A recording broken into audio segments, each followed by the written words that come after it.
G'day to all my friends and family, and welcome to this episode of Jim's 5am Club. I'm down here at Bicentennial Park, down here at Homebush. My wife Paula is getting her Pfizer COVID-19 vaccination today. So I've dropped her off. There was a huge queue there, but I just spoke with her and she says that the line is going very, very quickly. They are very, very organised and won't be long, so I'll try and pump out this 5am club as quickly as I can. What I want to do today is take you through a book summary. It's a little bit different to some of the other book summaries that I've done. This book summary is entitled Breathe by an author named James Nestor. And the author takes us through the art and science of breathing to help from a health perspective, from a stress perspective, and see if it can bring some improvement to our lives. Because at the end of the day, the key message or the key purpose of Jim's 5am Club is to empower us all, to give us some life hacks from OPE, other people's experience, which we can really easily get from reading other people's books, or in my case, reading other people's book summaries and just presenting it in a way where we can showcase the beauty of this land, this country that we live in, and overlay it with a message of empowerment and learn a thing or two. Because as we say, learning is all about adding the unknown to the known. So the more we know, the more we get to know, and the more we get to learn, because we've got more hooks to be able to attach to.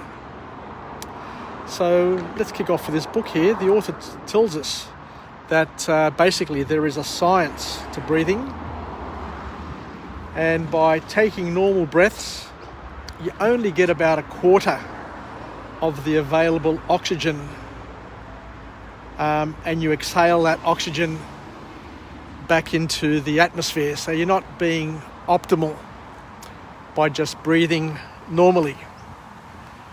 So it's a very important point. So just breathing normally, as we normally breathe, what the author here is suggesting is that scientifically they've proven that you're only getting a quarter of the available oxygen in that breath being absorbed into your body.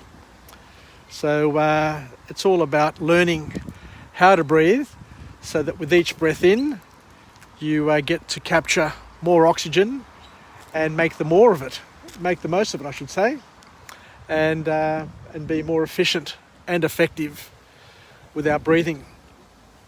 So what the author here kicks off with and tells us straight away, the key lesson in this book, is that by taking longer breaths, we allow our lungs to soak up more oxygen with fewer breaths. So basically, breathing and holding it for longer is where the sweet spot is, because by doing that, what we're doing is we're keeping that oxygen in our lungs for longer, and it's then diffusing into our bloodstream and we're getting the biggest bang for our buck, or our biggest return of oxygen per breath. So the other thing that the author talks about is how we breathe. He says it's important to breathe using your nose. And I wasn't aware of this, but breathing with your nose unlocks a number of health benefits according to this authorship. And believe it or not, 50%, which is a massive number, 50% of people are mouth breathers. They breathe through their mouth, which I guess for most people you wouldn't think of it as being an issue. But the author says that breathing through your nose is very, very important for a number of reasons. Because what happens is when we breathe through our nose acts as a filter. It heats and moistens the breath and releases, believe it or not, it releases chemicals that help regulate your heartbeat and lower your blood pressure. There you go. It's amazing. It's amazing what you can learn by just reading a very, very short book summary. Just the mere fact of breathing through your nose has a tremendous impact on the quality of the oxygen that you absorb, but it also moistens it. It filters it. It heats it, and it adds chemicals to it to help us live a calmer life. So all of that is welcomed, I guess, in my world. A lesson like that is really, really powerful. So the other thing that the author says is that if you're a mouth breather, just the act of mouth breathing actually changes the shape of your face. I don't know if that's a good thing or a bad thing, but I guess given that we are designed to breathe through our nose, that by breathing through your mouth, the changes may not be as good or as pretty as what we were hoping. The other thing that the author goes on to say in the second formal book point that comes out of this book is that you can receive unexpected health benefits from just slowing down your breathing. Unexpected health benefits by just slowing down. How powerful is that as a lesson? Even shallow breaths, according to this author, even if you're taking shallow breaths, which take, say, 5 seconds to take in, and then you hold it for 5 seconds, what happens then is that the oxygen goes to the blood cells and replaces the carbon dioxide. So that ability to breathe in slowly, hold, has a huge impact of removing the toxins and replacing it with I guess oxygen is probably the best way of describing it. Once again, I'm not a doctor, I'm not a scientist. All I am is an emissary passing on some of the wisdom that comes from other people's material, but using it in a way where we can benefit. So the author here reminds us, and I like this point, and it's quite self-assuring, where he says that our lungs are very, very efficient. They are designed that way. It's part of creation. We're designed to be efficient. So our lungs don't really need to be filled to capacity with each breath in order to do their job. So that's a relief just to know that you don't need to suck in a breath all the way and fill your lung and hold it. Even shallow breaths, as long as you're breathing in slowly, keeping it, it will do its job. So, and we don't need to breathe heavily, but to understand that when you do breathe heavily, when you start panting, so when you go on a run or a bike ride or do some physical exercise and you start breathing heavily, what that heavy breathing does is it releases more carbon dioxide from your cells. So it cleans out those cell bodies. But breathing too heavily can also make you lightheaded because you're getting too much of that carbon dioxide being released, which causes that feeling of unease. So you don't have to breathe heavily is the message. You don't have to breathe in heavily You just need to breathe normally, but to suck it in slowly, to keep it, and then to release it. So the author then finishes up with a final point where he says that it's a cultural thing as well. The whole breathing thing is cultural.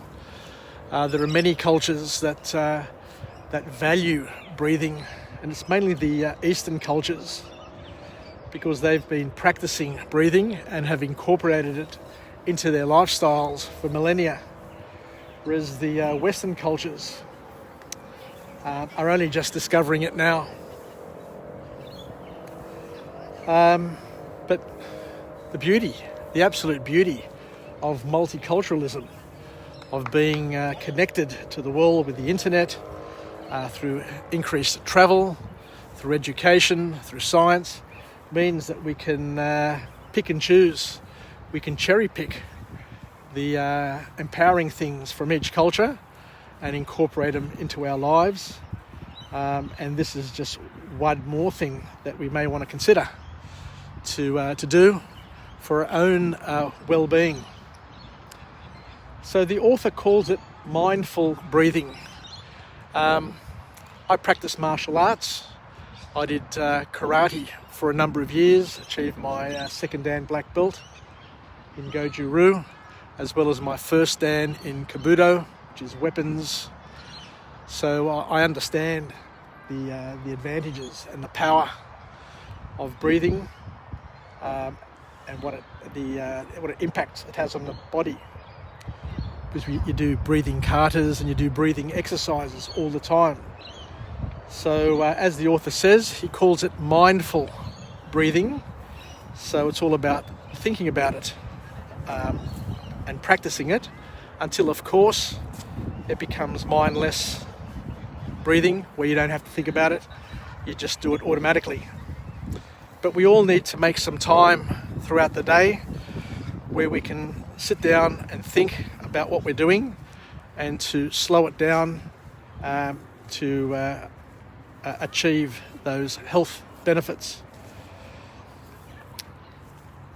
Like other things, they also say that by being able to control and manage your breathing can change your heart rate, your blood pressure, and can also fight infection. I guess they're topics for another day's discussion. But I remember years ago reading that by proper breathing, I went to an Anthony Robbins seminar back in the mid-90s when I was working for Telstra. I remember that. And they said that by breathing effectively, what you can do is you can unlock your ability to be able to what's the word I'm looking for? It can activate, I guess is the best way of describing it. You can activate your immune system to feel better and to be healthier. Anyway, I think that's about it for now. So thank you very much for joining me on this episode of Jim's 5am Club, where we're covering a topic which has more to do with well-being as opposed to anything else, but it's all part of personal leadership.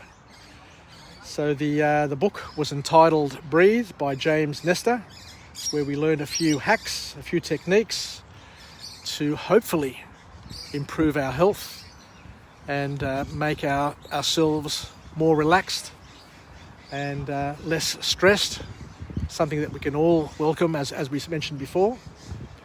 And I'll probably start heading back to the car now because my wife Paula may be finishing up her vax.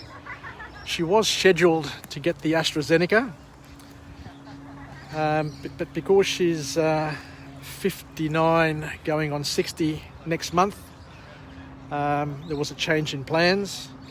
She still wouldn't have minded getting the AstraZeneca, but I guess the advantage now is that she'll get the Pfizer vax today, and she'll get the next one in 3 weeks, and she'll be fully vaccinated before I am.